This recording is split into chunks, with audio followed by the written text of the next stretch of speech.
नमस्कार, news one India देख रहे हैं आप और आपके साथ मैं हूं अंशिका पाठक। 10 बज चुके हैं और 10 बजे के इस खास बुलेटिन में हम आप तक पहुंचाते हैं राजनीति से जुड़ी वो तमाम अहम खबरें जो आपके लिए जरूरी है। तो आज अखिलेश के गढ़ में सीएम योगी गरजेंगे। सपा के गढ़ मैनपुरी में सीएम योगी की रैली है। उन्नाव कानपुर में भी जनसभा करेंगे सीएम योगी। लखनऊ में सीएम योगी जनसभा को संबोधित करेंगे। तो आज मैनपुरी में सीएम योगी का कार्यक्रम है और आपको बता दें कि मिनट टू मिनट कार्यक्रम क्या कुछ है। सबसे पहले तो मैनपुरी के इंटर कॉलेज मैदान में जनसभा है। दोपहर 12 बजे मैनपुरी के करहल में जनसभा है। दोपहर 1:30 बजे कानपुर के कल्याणपुर में जनसभा है। दोपहर 2:30 बजे कानपुर के किदवई नगर में जनसभा है। दोपहर 3:30 बजे उन्नाव के श्यामा प्रसाद मुखर्जी स्टेडियम में जनसभा है। शाम 5 बजे लखनऊ के बालू अड्डा में भी जनसभा है। तो ये मिनट टू मिनट कार्यक्रम क्या कुछ है आपको हम बता रहे हैं सीएम योगी आदित्यनाथ का। लेकिन सबसे बड़ी बात तो ये कि सपा के गढ़ मैनपुरी में आज सीएम योगी रैली करेंगे और यहां पर जनसभा को संबोधित भी करेंगे।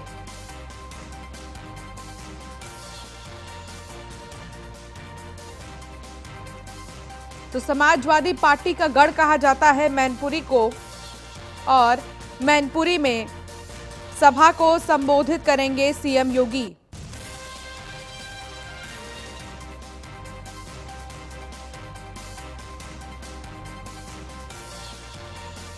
सबसे महत्वपूर्ण बात यह कि इस सीट से ही अगर देखा जाए तो मैनपुरी के करहल से अखिलेश यादव चुनाव लड़ेंगे और कल ही अखिलेश यादव ने और मुलायम सिंह यादव ने मिलकर बता दें कि वोटों की अपील की थी, प्रचार प्रसार किया था और आज सीएम योगी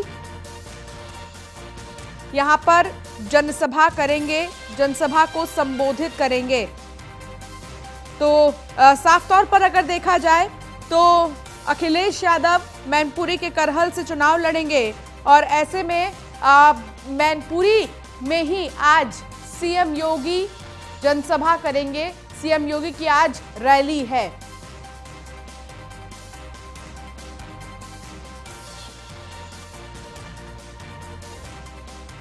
एसके वाजपेयी हमारे संवाददाता हमारे साथ जुड़ गए हैं। एसके वाजपेयी, आज मैनपुरी में मुख्यमंत्री योगी आदित्यनाथ की रैली है, जनसभा है। बड़ी बात तो ये कि समाजवादी पार्टी का गढ़ है मैनपुरी और यहां पर किला फतह करने के लिए एड़ी चोटी का जोर भारतीय जनता पार्टी लगा रही है। बिल्कुल निश्चित तौर पर मुख्यमंत्री योगी आदित्यनाथ लगातार कमान संभाले हुए हैं और कहीं ना कहीं कोशिश कर रहे हैं कि 2017 से बड़ी परफॉर्मेंस 2022 में हो, जिसको लेकर मुख्यमंत्री योगी आदित्यनाथ लगातार काम कर रहे हैं। हालांकि अगर हम देखें तो मैनपुरी में चाहे गृह मंत्री अमित शाह हो, मुख्यमंत्री योगी आदित्यनाथ हो, पहले भी रैलियां कर चुके हैं और दोबारा से मुख्यमंत्री योगी आदित्यनाथ आज मैनपुरी में ही दूसरे कुरावली में रैली करने जा रहे हैं। तो निश्चित है एक संदेश देने की कोशिश है, जिसके बाद वो कानपुर आएंगे, लखनऊ के भी बीकेटी में प्रचार करेंगे। तो लगातार मुख्यमंत्री योगी आदित्यनाथ का बिजी शेड्यूल है और कहीं ना कहीं एक कोशिश है लगातार एक संदेश देने की कि 2022 में कैसे परफॉर्मेंस को बेहतर किया जाए, क्योंकि बीजेपी के लिए थोड़ा ज्यादा कठिन इसलिए भी है क्योंकि उत्तर प्रदेश से लेकर केंद्र तक भारतीय जनता पार्टी की सरकार है।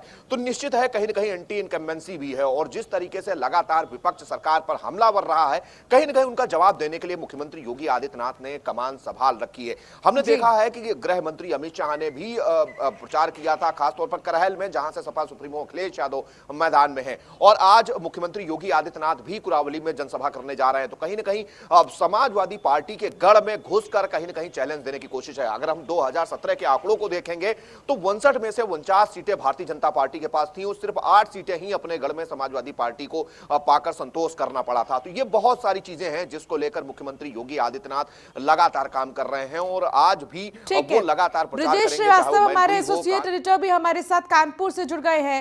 ब्रजेश जी, कानपुर को भी साधने की एक चुनौती है। हालांकि इससे पहले भी मुख्यमंत्री योगी आदित्यनाथ कानपुर को कई सौगात दे चुके हैं।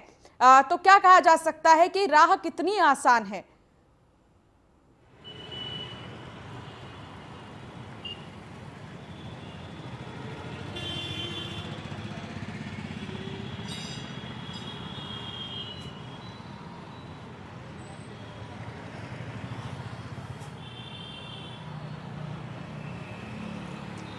देखिए, सबसे अहम बात यह है कि मुख्यमंत्री योगी आदित्यनाथ आज 2 विधानसभाओं को संबोधित करेंगे। एक कल्याणपुर विधानसभा, जहां से उत्तर प्रदेश सरकार में मंत्री नीलिमा कटियार वहां से चुनाव मैदान में हैं, और दूसरी जो किदवई नगर विधानसभा है, किदवई नगर विधानसभा में महेश त्रिवेदी जो है, जो वर्तमान में विधायक है, उन्हें एक बार फिर वहां से टिकट दिया गया है और पूर्व मंत्री भी हैं। तो कुल मिलाकर के देखा जाए तो 2 महत्वपूर्ण सीटें हैं, और इन दोनों सीटों के बारे में कहा जा रहा है कि दोनों सीटें कहीं ना कहीं फंसी हुई नजर आ रही हैं। समाजवादी पार्टी इस पर कड़ी टक्कर दे रही है। ऐसे में मुख्यमंत्री योगी आदित्यनाथ यहां पर आकर के, चूंकि अब मैच कुछ घंटों बाद ही चुनाव प्रचार थम जाएगा, तो यहां दोनों प्रत्याशियों के पक्ष में माहौल बनाने की कोशिश करेंगे। एक जनसभा पनकी में होगी और दूसरी जनसभा किदवई नगर में आयोजित की जाएगी। तो ये अपने आप में बेहद अहम है कि मुख्यमंत्री यहाँ की 2 विधानसभाओं रही है। तो इसको देखते हुए मुख्यमंत्री योगी आदित्यनाथ ने कानपुर को इससे पहले तमाम सौगातों से भी नवाजा था, और अब चुनाव प्रचार खत्म होने से ठीक पहले कानपुर आकर के माहौल अपने पक्ष में करने की कोशिश करेंगे।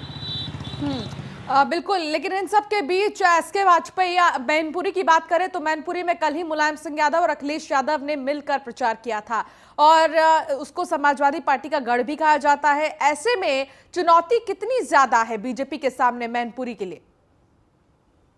बिल्कुल निश्चित है कि बीजेपी के लिए बड़ी चुनौती है, क्योंकि अगर हम मैनपुरी के सिनेरियो को देखेंगे तो सपा संरक्षक मुलायम सिंह यादव वहां से सांसद रहे हैं। समाजवादी पार्टी लगातार वहां बेहतर परफॉर्मेंस करती रही है। अगर हम 2017 में जब बीजेपी की लहर चल रही थी, उस दौरान की स्थिति को छोड़ दें तो उसके पहले जब भी चुनाव हुए हैं, मैनपुरी ने कहीं ना कहीं समाजवादी पार्टी को आगे बढ़ाया है।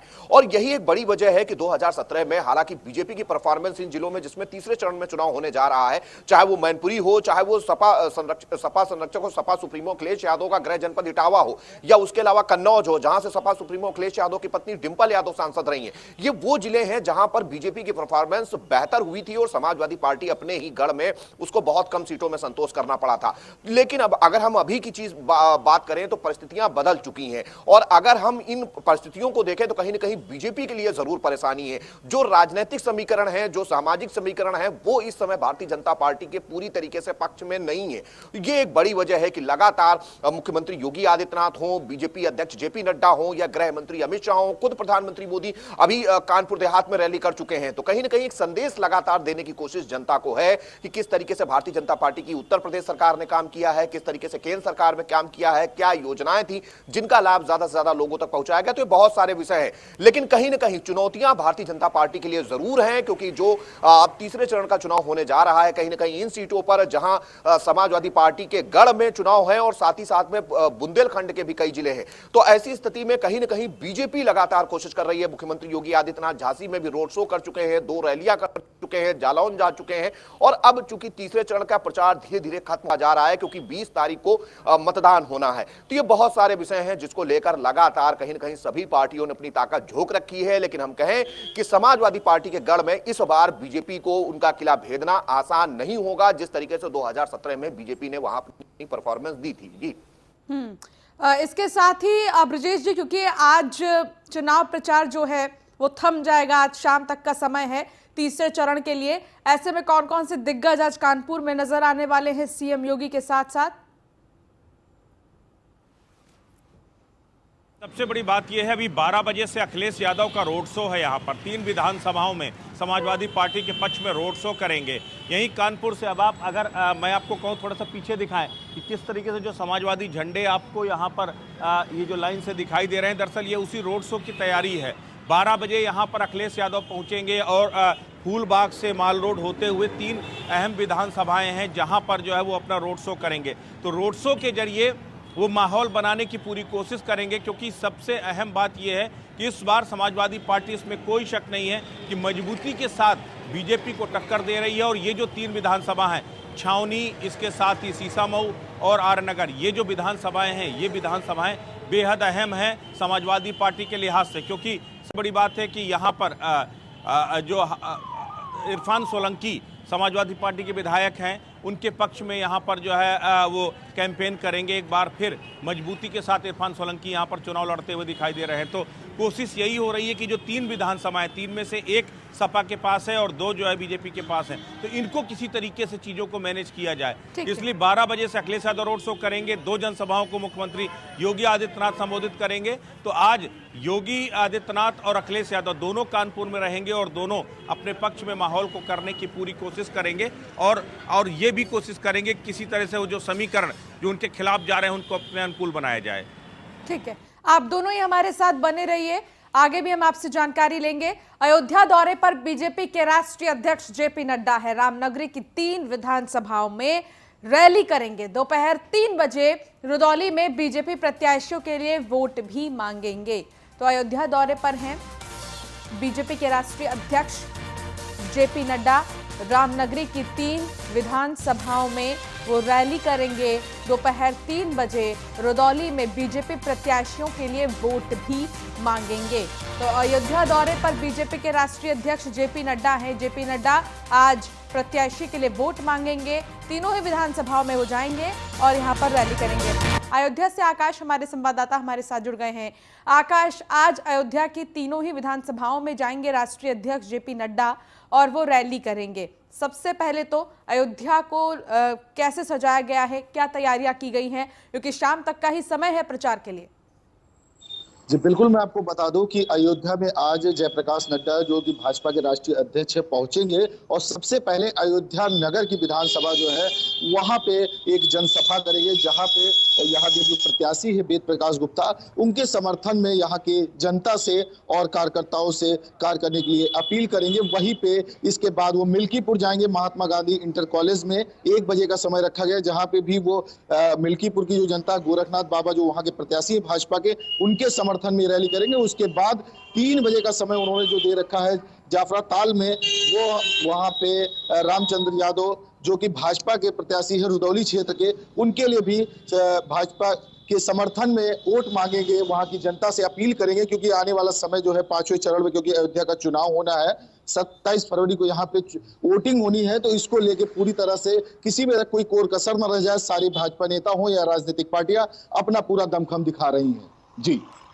ठीक है, लेकिन इन सब के बीच क्योंकि लगातार जेपी नड्डा एक्टिव हैं पूर्वी उत्तर प्रदेश में, इससे पहले भी वो कई जिलों में गए, लेकिन अयोध्या में बेहद ही महत्वपूर्ण है चुनाव इस बार, क्योंकि कई सारे ऐसे फैक्टर हैं जो असर रखेंगे और जो कहीं ना कहीं इफेक्ट करेंगे चुनाव में, वोटों में भी। तो ऐसे में क्या है राजनीतिक समीकरण फिलहाल अगर अयोध्या के देखें तो?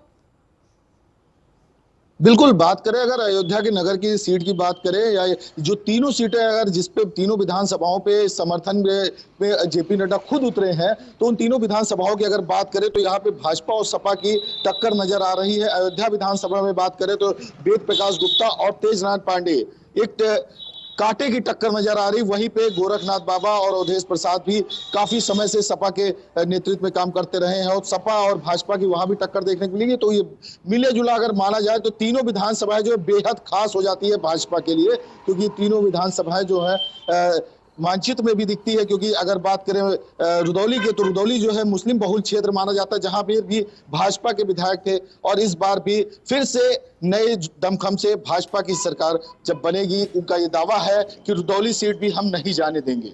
जी चलिए ठीक है, बहुत शुक्रिया आकाश इस तमाम जानकारी के लिए। तीसरे चरण के लिए सपा ने पूरी ताकत झोंक दी है। उन्नाव, कानपुर और जालौन में अखिलेश यादव की रैली है। कानपुर में समाजवादी विजय यात्रा को रवाना करेंगे वो, लेकिन इन सब के बीच बता दें कि आज कानपुर में योगी आदित्यनाथ भी नजर आएंगे। आज उनकी भी रैली है, आज वो प्रचार प्रसार करते नजर आएंगे, जनसभा को संबोधित करेंगे। इन सब के बीच समाजवादी पार्टी ने भी अपनी पूरी ताकत झोंक दी है। आज उन्नाव, कानपुर में मौजूद रहेंगे अखिलेश यादव और यहां से विजय रथ को रवाना करेंगे। जालौन भी जाएंगे अखिलेश यादव, जालौन में भी अखिलेश यादव की रैली है।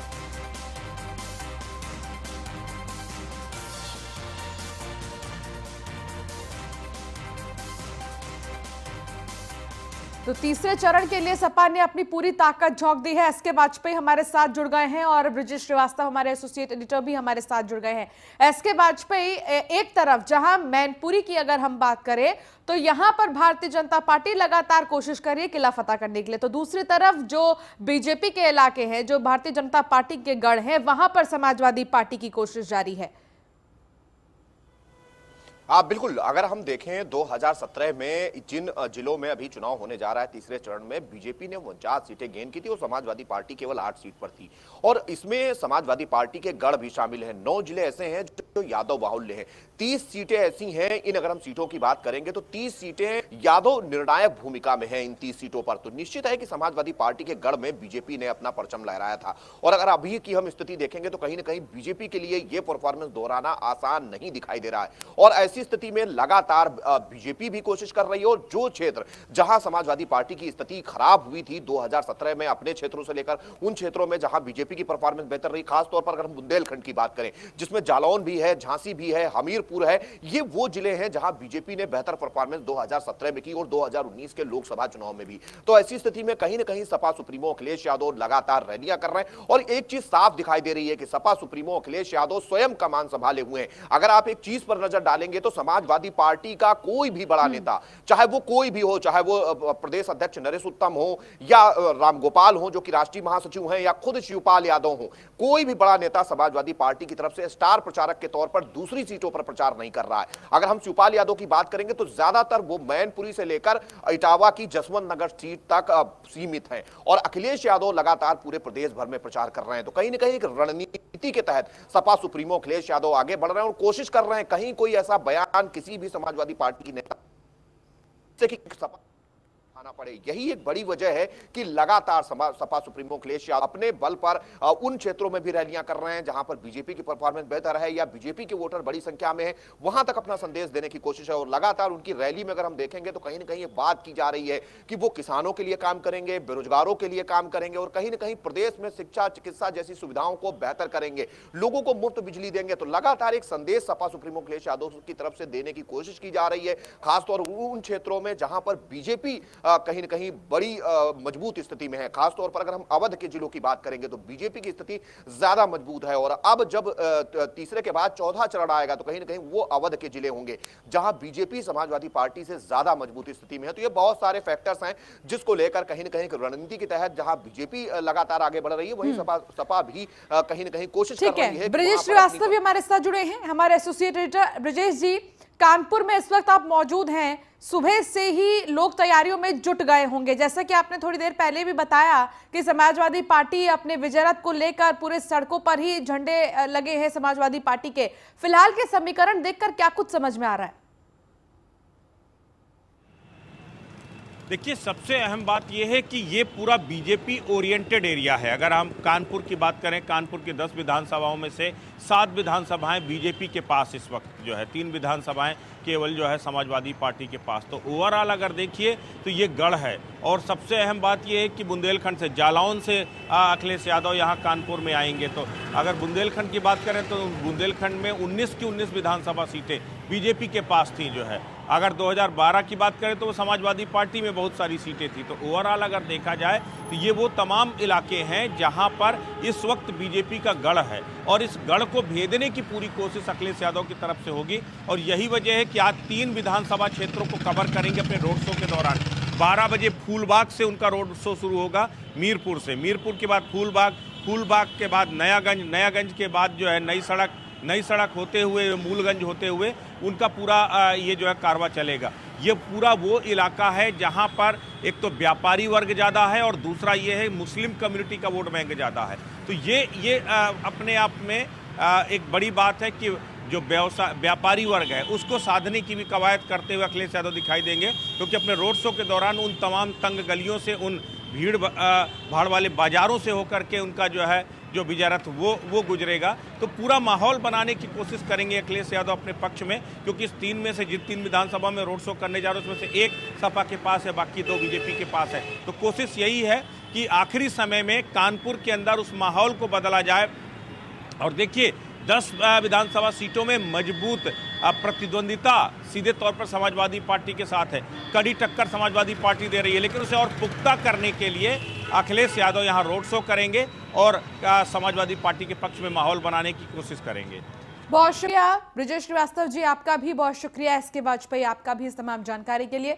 तो तीसरे चरण के लिए बीजेपी ने अपनी पूरी ताकत झोंक दी है। बीजेपी प्रदेश अध्यक्ष स्वतंत्र देव सिंह का 3 जिलों में दौरा है। बांदा, झांसी, जालौन में चुनावी जनसभा करेंगे। सुबह 11:30 बजे बांदा के बबेरू में रैली है और दोपहर 2 बजे जालौन में जनसभा करेंगे, चुनावी जनसभा को संबोधित करेंगे।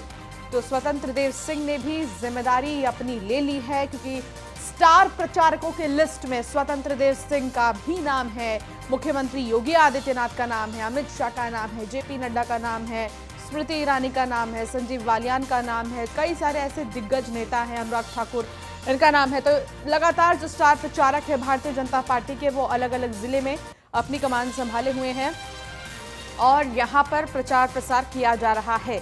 तो तीसरे चरण की वोटिंग के लिए लगातार बीजेपी जोर दे रही है और हर जिले में प्रचार प्रसार तेजी से जारी है।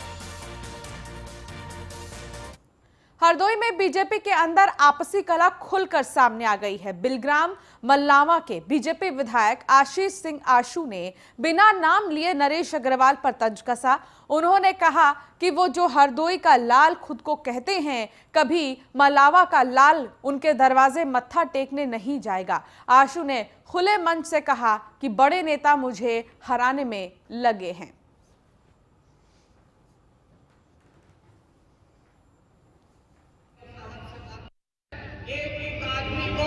एक हमारे समाज का दलाल हुआ करता था, लल्लू दादा हरदोई में रहता है, वो हमारे समाज का सौदा करते घूम रहा है, रुपया लिया कैंची में, कहता है आंसू को हराओ, हरदोई से आए हैं, भेजे गए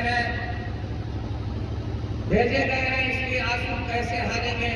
और वो दलाल, आपको पता है कि कुछ दिन पहले काहे की दलाली में चल गया था, वो यहाँ आके लोगों से फोन पे बात करा रहा है, लो साहब से बात करो, साहब से चिंता मत करो, हमारा नंबर सेव कर लो और चिंता मत करो, आंसू से चिंता मत करो, मुझे फोन करना, मैं सब ठीक कर दूंगा। अरे वो घटिया लोग हैं जो उसके पैरों में जाके ले। तो वहीं हरदोई में केंद्रीय राज्य मंत्री अनुप्रिया पटेल ने मल्लावा से बीजेपी प्रत्याशी आशीष सिंह आशू के पक्ष में जनसभा को संबोधित किया। उन्होंने कहा कि एनडीए सरकार ने प्रदेश की तस्वीर बदल दी है। उन्होंने कहा कि पूर्व की सरकारों में अराजकता का माहौल था, बहन बेटियां सुरक्षित नहीं थी और भाजपा सरकार ने प्रदेश को भय मुक्त कर दिया है।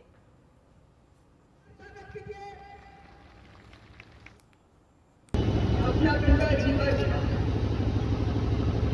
पिछड़े दलित वंचित शोषित समाज के हक अधिकार के लिए, उनके सम्मान के लिए समर्पित करने वाले हम सब के पथ प्रदर्शक यशस्वी डॉक्टर सोनेलाल पटेल जी को मैं आज इस मल्लावा की पवित्र धरती से इस पूरे जनसैलाब की ओर से अपने श्रद्धा के सुमन अर्पित करती हूँ। तो वही मामला कुशीनगर का, जहां कुएं में गिरने से 13 लोगों की मौत का मामला, जहां डीएम और सीएमओ ने बड़ी कार्रवाई की है। कोटवा सीएचसी प्रभारी सहित 6 कर्मचारियों पर गाज गिरी है। कोटवा सीएचसी पर तैनात फार्मासिस्ट को सस्पेंड किया गया है। लापरवाही करने पर 2 एम्बुलेंस ड्राइवर को बर्खास्त किया गया है और 2 को हटाया गया है। डीएम को 2 सदस्यीय टीम ने जांच रिपोर्ट सौंपी, तो बड़ी कार्रवाई हुई है। डीएम ने कहा अभी आगे भी लापरवाहों पर कड़ी से कड़ी कार्रवाई होगी।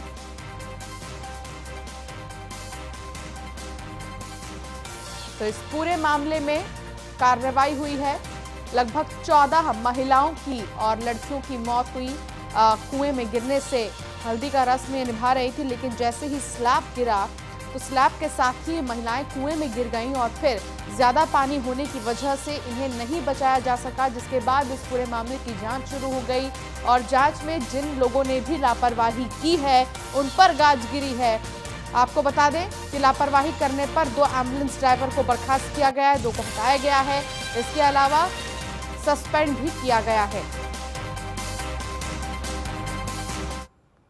उत्तर प्रदेश में यादव लैंड की लड़ाई दिलचस्प होती जा रही है। तीसरे चरण में जिन 16 जिलों में मतदान होना है, उनमें से 9 जिले ऐसे हैं जहां यादवों का दबदबा है, जबकि तीसरे चरण की 30 सीटों पर यादवों का सीधा दखल है। ऐसे में तीसरे चरण में बीजेपी और सपा यादव वोट बैंक को अपने पाले में करना चाहती हैं, जिसको लेकर मैनपुरी में एक तरफ अखिलेश और मुलायम सिंह यादव ने माहौल बनाया, तो दूसरी तरफ बीजेपी के चाणक्य अमित शाह ने यादव लैंड में सपा को चुनौती दी। देखिए रिपोर्ट।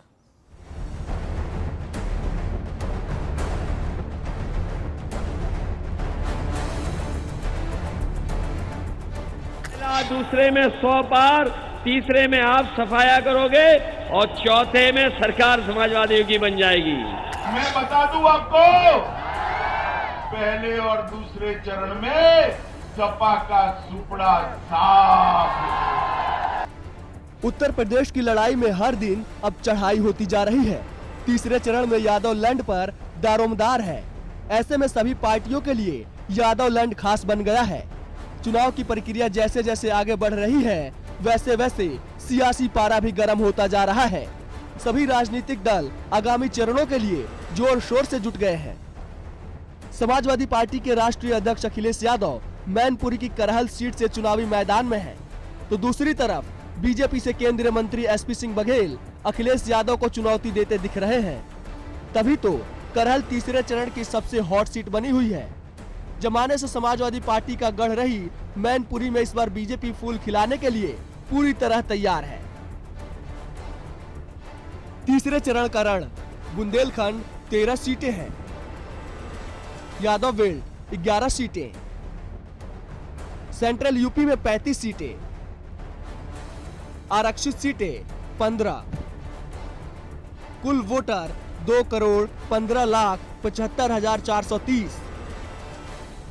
2017 में बीजेपी ने रिकॉर्ड 49 सीटें जीती।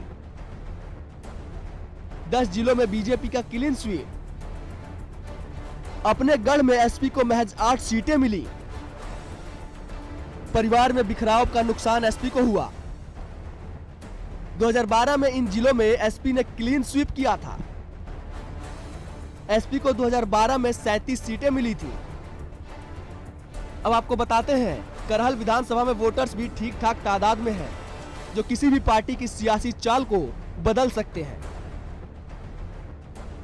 करहल विधानसभा सीट का गढ़ी, कुल मतदाता 3,71,261 है।